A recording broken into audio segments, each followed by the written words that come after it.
Okay, if you've ever tried Google Ads and thought, this is just burning money, we didn't really get anything from it, or I don't know what's happening, you're really not alone. Most of the home service businesses I speak to on a regular basis have given up on their Google Ads after just 2, maybe 4 weeks. And the problem is not that ads do not work, it's that you either don't have a plan, you don't know what to do if things don't follow that plan, and you don't let Google do its job, right? In this video, I'm going to walk you through exactly what should happen during the first 90 days of a Google Ads campaign, what's normal, what's to expect, and when things actually start working, right? So you can finally make your decisions based on data and evidence, not just emotions and random frustration. So if you're running Google Ads for your local business or thinking about trying it again, this will show you the entire picture and help you avoid some of the biggest mistakes business owners make in quitting too soon and not having a strategy. For this style of video, I'm just going to run you through what we do to start. First thing, when you onboard with any Google Ads company, you're going to have a build out. Our build outs typically take anywhere between 0 to 4 days. It does depend on how quickly client assets get taken to us. What we're going to be building during that time, we're going to be setting up the ad account properly with the right campaigns, ad groups, keywords, and individual ads. We are also going to be making unique landing pages. We do not want to take it directly to your website. We want to take it to something specific that has optimized for that keyword, for that service, for that advertisement. We also want to install conversion tracking so we can show Google what's happening and so we can know what's happening as well. You can also set this up for various location schedules and devices too. Next thing you want to do, you should put in negative keywords, right? Like, for example, if you do roofing, you should do something, you should kind of stay away from some of the generic terms out there that non buyers might do. Like, for example, you might want to stay away from something like roofing jobs, right? Or super cheap roof, just because they don't match what you're looking for. The next thing is you want the tracking after they opt in, because this is just as big of a part. It doesn't matter if a lead opts in if they're not closable and if you can't tell what's happening to them. So you want to set up your CRM, you want to feed data back into Google. You also want to have call tracking so you can record the calls and listen to them. You also want to determine the maximum cost to acquire a customer you can have for that particular service or that particular portion. Typically, there's a formula for each industry. I'm not going to go into it too heavily for this. And then if you're doing this with an agency, they're likely going to send it to you for approval and then turn it on. The next phase is the learning phase. It's the first couple weeks or so. This can be sped up if you put in more data into it, or if you have data on your account, you don't necessarily have to do this right away. But the start, you want to bid with maximize clicks, usually, just because you want the most amount of data, the most amount of conversions. You don't want to do any major tweaks during this time. Yes, obviously, if some things are happening that are just not acceptable, or you realize it's happening, you can tweak it, right? But you should not be optimizing based on numbers at this point. The key things, you need to feed every single conversion event, form submission, everything to Google immediately. This is really what helps the most. And then after this time period, this is when you can start optimizing and making tests.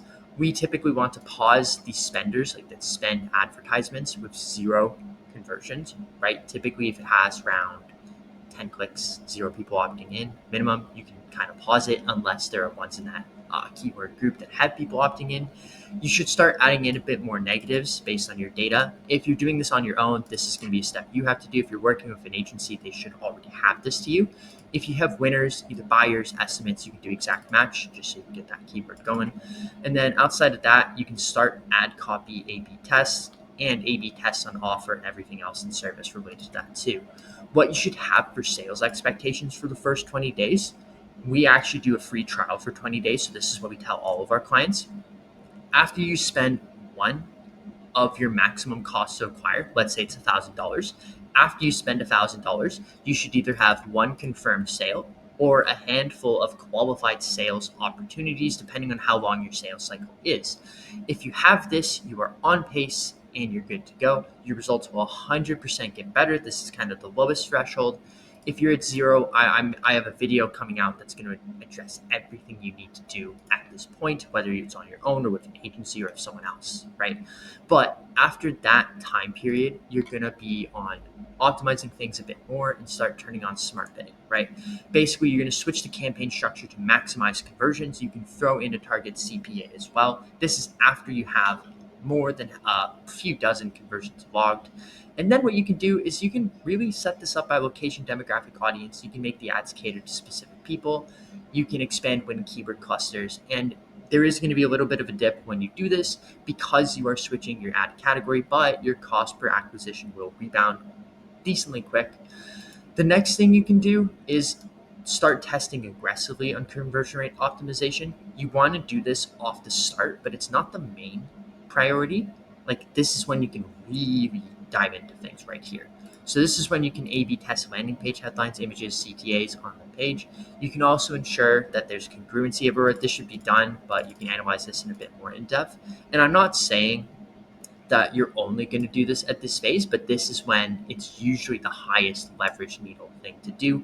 If you analyze your ads at the checklist I have coming out before, and you determine in day 4, day 10, day 14, day 15, you need to do this, you should do it right away. Or your agency should, right? You also can use heat maps recordings to kind of spot drop-offs on the site and on the funnel.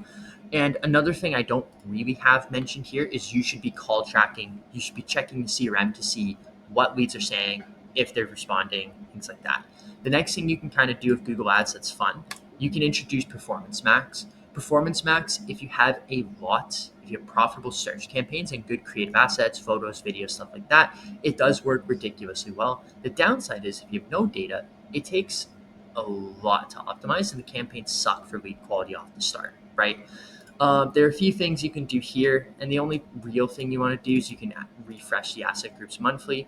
If you have profitable search kind of quickly, you can throw this in quicker. If not, you should get profitable search before you do this because it's an amplifier, it's not fueling the fire. Next thing, your ongoing cadence. Once you have everything cracked, it's weekly. You're throwing in new negative keywords as you see, checking PMAX diagnostics, making sure the creatives are performing fine. And also on the sales level too. Bi-weekly, you want to make sure you're throwing out fresh ads, landing page testing.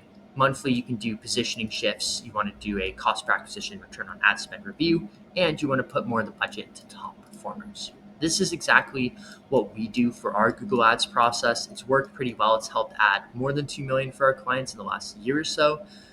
And basically, this is what I would do if I was running Google Ads. Again, if you don't have something like this set up or you did not follow this kind of plan when you ran Google Ads in the past, you should talk to an expert. I will leave the link in my Calendly below so you can set that up if you like.